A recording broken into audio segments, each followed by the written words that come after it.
हे hello everyone. Hello future teachers, कैसे हैं आप सभी? आई होप बहुत अच्छे होंगे। चलिए फिर से एक पीवाईक्यू सेशन आपके लिए शुरुआत कर लेते हैं पहले क्वेश्चन से। फर्स्ट क्वेश्चन है आपका, which of the following would not help in textual comprehension and vocabulary development. कि नीचे से आपका जो ऑप्शंस दिए हुए हैं, इन ऑप्शंस में से कौन सा ऐसा है जो आपको कॉम्प्रीहेंशन और आपके वोकैब के बारे में डेवलप करने में आपकी हेल्प नहीं करता है। वर्ल्ड वोकैब बड़े बच्चे का बढ़ाना है।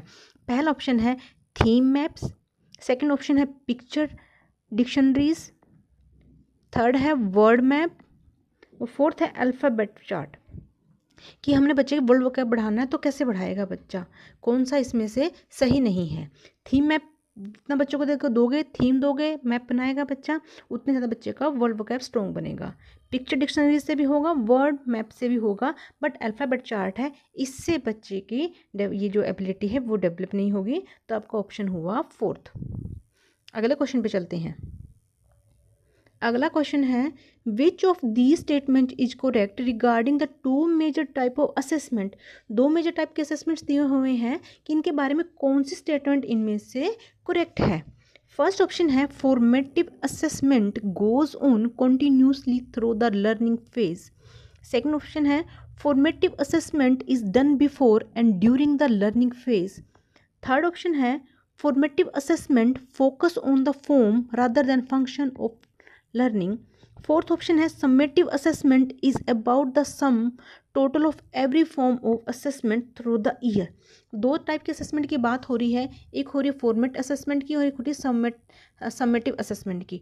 फॉर्मेटिव असेसमेंट आपकी कॉन्टिन्यूसली चलती है, चाहे वो आपके यूनिट टेस्ट हो, चाहे वो आपको मंथली टेस्ट हो, ठीक है। और summative assessment at the end of the year लिया जाता है, at the end of the year लिया जाता है, जो फाइनल एग्जाम आपका होता है उसे समेटिव टेस्ट बोलते हैं, ठीक है। तो इसमें से कौन सी करेक्ट है असेसमेंट की, जो ये चार ऑप्शन दिए गए हैं, तो आपका इसमें आएगा आंसर, आपका आंसर नंबर फर्स्ट कि formative assessment goes on continuously, ठीक है। लर्निंग फेज में हमेशा लगातार चलता रहता है, जिससे हम बच्चे की बहुत सारी प्रॉब्लम को डायग्नोज करते हैं। तो फर्स्ट ऑप्शन आपका राइट हुआ।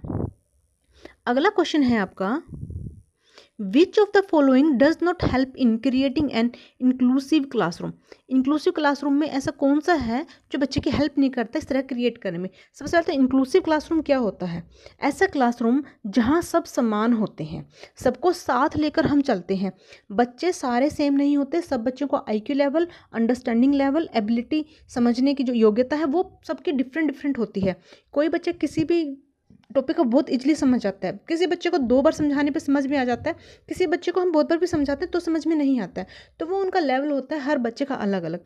तो इंक्लूसिव क्लासरूम में क्या होता है, चाहे कोई भी बच्चा है, कैसा भी बच्चा है, चाहे उसकी लर्निंग सही है, कोई किसी बच्चे में किसी कोई डिसएबिलिटी भी है, तो भी हम उसको साथ लेकर चलेंगे, उसे बोलते हैं इंक्लूसिव क्लासरूम, जिसमें सब बच्चों को हमने साथ लेकर चलना है, ठीक है।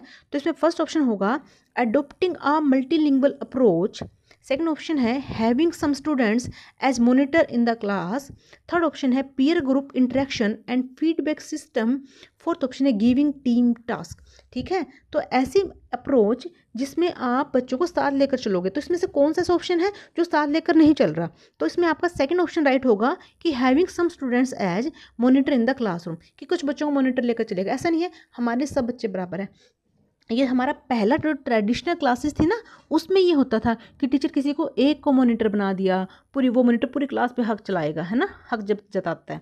बट अब क्या है कि हर बच्चा क्लास का मॉनिटर है, हर बच्चे की टर्न आजकल आती है कि रोल नंबर फर्स्ट आज एक वीक मॉनिटर बनेगा, फिर सेकंड रोल नंबर मॉनिटर बनेगा पूरे वीक क्लास का। इस तरह से हमारा पैटर्न चलता है स्कूलों का आजकल, ठीक है। तो टास्क सबको देना, पीयर ग्रुप इंटरेक्शन होना, फीडबैक सिस्टम, मल्टीलिंग्विज्म अप्रोच, ये इंक्लूसिव क्लासरूम के पार्ट है। अगला क्वेश्चन है, रीडिंग और writing P as Q as P, 6 as 9 as a common error among children with. अब ये लर्निंग डिसेबिलिटी से क्वेश्चन है, CDP में आपके इससे भी बड़ा क्वेश्चन आता है, ठीक है। लर्निंग डिसेबिलिटी पूछ रहा है, रीडिंग और राइटिंग से रिलेटेड जो डिसेबिलिटी है जिसमें बच्चा Q को P बना देता है, Q को, और 6 को 9 बना देता है, किस तरह की ये लर्निंग डिसेबिलिटी है। पहला है अमोनिया, दूसरा डिसलेक्सिया, थर्ड है स्टर्निंग और फोर्थ है फेजिया। तो आपका आंसर आएगा सेकंड, डायलेक्सिया। ठीक है, पढ़ने से और लिखने से रिलेटेड जो बच्चे में लर्निंग डिसेबिलिटीज़ होती है वो डायलेक्सिया से रिलेट करता है। एफजीआई है जो आपका, ये बोलने से रिलेट करता है। अगला क्वेश्चन है, basic interpersonal communicative skill is known as, ये बिक्स की बात हो रही है, BICS, बिक्स। इसके बारे में, टर्म के बारे में मैं आपको बाद में बहुत अच्छे से बताऊंगी। ठीक है, बिक्स स्किल है जो किसके नाम से जानी जाती है? बिक्स ऐसा एक इंटरफेस है जिसमें हम बच्चे की डे टू डे कम्युनिकेशन की बात करते हैं, डे टू डे कम्युनिकेशन की। ठीक है, हर रोज होने वाले कम्युनिकेशन पर ही हम यहाँ बात करते हैं। फर्स्ट ऑप्शन है language use for day to day communication, तो ऑप्शन तो आ ही गया पहला, तो राइट ऑप्शन है आपका पहला ही। इंटर लैंग्वेज की बात नहीं होती, हायर ऑर्डर लैंग्वेज स्किल की बात नहीं होती, और लैंग्वेज ऑफ एब्स्ट्रैक्शन इसकी भी बात नहीं होती। तो बिक्स क्या है? Use for day to day communication. अगला क्वेश्चन है आपका,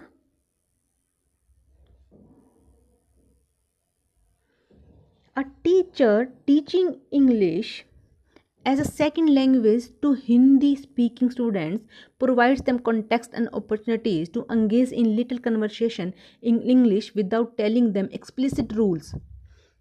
She presents examples before them which they use in their conversation. Gradually they come up with rules on their own with the help of teacher. Which model approach do you think the teacher following?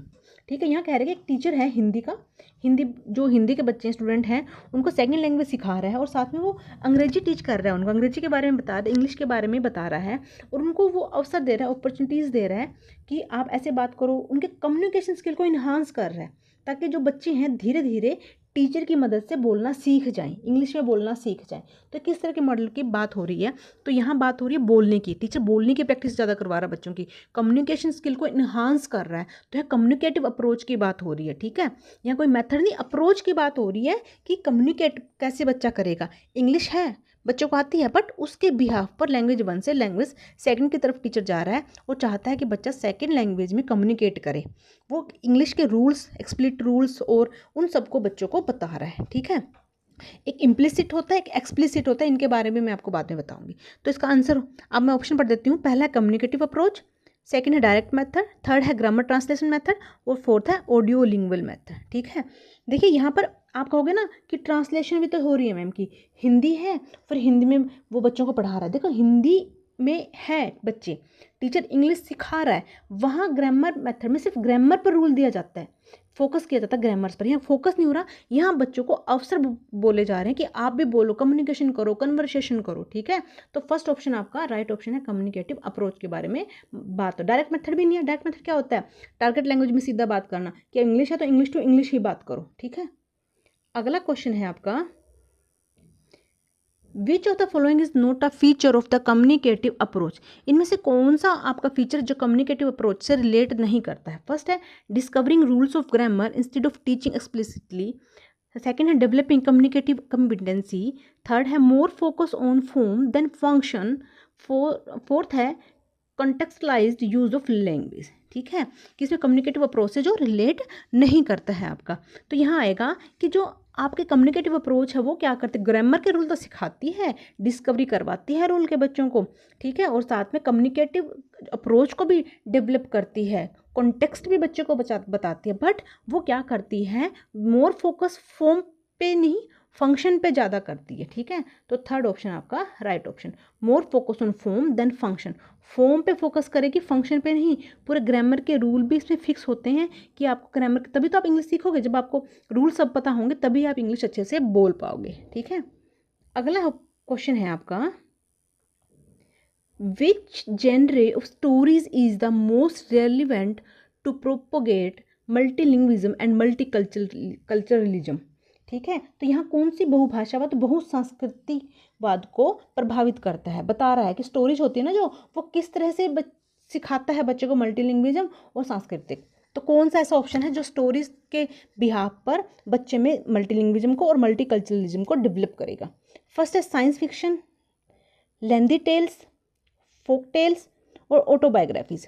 अब ये कह रहा है कि कौन सी है, socio culturalism भी बात कर ली उसने। सोशो कल्चर यानी कि हमारे इन्वायरमेंट में, हमारे कल्चर में ऐसी कौन सी स्टोरीज़ हैं जिनसे बच्चे में मल्टी लैंग्वेज का डेवलपमेंट होता है, तो वो आएंगे आपकी फोक टेल्स। ठीक है, थर्ड ऑप्शन फोक टेल्स, यानी कि फोक टेल्स में आपकी लोक कथाएँ आती हैं जो हमारे इन समाज में ऐसे ही प्रचलित हो जाती हैं। हमारे दादी ने कहानी सुनाई, हमारी नानी ने कहानी सुनाई, फिर हम उन कहानियों को आगे आगे अपने जनरेशन से, एक जनरेशन से दूसरी जनरेशन तक बढ़ाते हैं।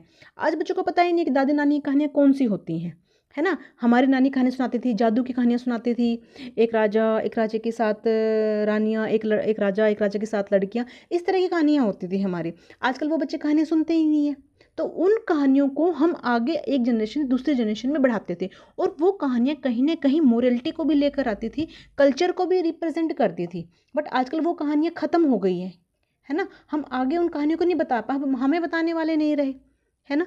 तो ये कहानियाँ कहीं ना कहीं जो फोक टेल्स होती हैं, लोक कथाएँ होती हैं, वो बच्चे में इस तरह की एबिलिटी को डेवलप करती हैं। अगला क्वेश्चन है आपका, which of the following is not a desirable feature in children's literature. ठीक है, अब ये कह रहा है कि इसमें कौन सा डिजायरेबल फीचर नहीं है जो बच्चे में, चिल्ड्रन में लिटरेचर से रिलेटेड डिजायर को रिप्रेजेंट नहीं करता, यानी कि बाल साहित्य को सही से नहीं पढ़ाता, बताता। कौन सा नहीं है, मतलब हमने बच्चों को लिटरेचर पढ़ाना है, तो ऐसा कौन सा ऑप्शन होगा जो इसमें गलत है, जो बच्चों को लिटरेचर को पढ़ाने में हेल्प नहीं करता, सिखाने में हेल्प नहीं करता। फर्स्ट ऑप्शन है big font size and familiar words, second है अट्रैक्टिव पिक्चर, फोर्थ है एनिमल कैरेक्टर्स, और फोर्थ है एक्सप्लिसिट मोरल वैल्यूज़। अब बच्चों को हमने लिटरेचर पढ़ाना है, तो बच्चों को लिटरेचर कैसे पढ़ाएंगे। जब भी हम बच्चे के लिटरेचर से रिलेटेड बुक्स बनाएंगे तो बड़े बड़े सुंदर सुंदर उसमें फ़ॉन्ट साइज़ होंगे, बड़े बड़े साइज़ होंगे फ़ॉन्ट के, वर्ड्स फेमिलियर होंगे जिनको बच्चे पहले से ही जान चुके होंगे या उन्होंने उन वर्ड्स के बारे में पढ़ा होगा, अट्रैक्टिव बड़ी कलरफुल सी पिक्चर्स होंगी, एनिमल्स करेक्टर्स लेकर आएंगे, है ना, कि मोगली है तो मोगली में जितने भी करेक्टर्स थे, कोई एनिमल करेक्टर है, कैसा करेक्टर है, तो वो इंटरेस्टिंग ऐसे बनाते हैं, क्योंकि छोटा बच्चा है वो इंटरेस्ट के साथ चीज़ों को सुनता है, कहानियों को सुनेगा, लिटरेचर को सुनता है, तभी बच्ची कम्युनिकेशन स्किल होगी ना, जो उस एज में सबसे ज़्यादा डेवलप होती है जब बच्चा छोटा होता है और प्राइमरी लेवल पर होता है। ठीक है, लेकिन एक्सप्लिसिट मोरल वैल्यूज उस टाइम पर बच्चे को नहीं पता होती, तो हमारा फोर्थ ऑप्शन राइट ऑप्शन। अगला क्वेश्चन है, which of the following is not considered a major domains of learning. Major domains of learning नहीं है, आपको पता है कौन कौन से हमारे डोमेन्स होते हैं, आपने कर भी लिए होंगे, बाकी मैं अभी आपको बताऊंगी। ब्लूम टैक्सोनॉमी के डोमेन्स की बात कर रहा है ये।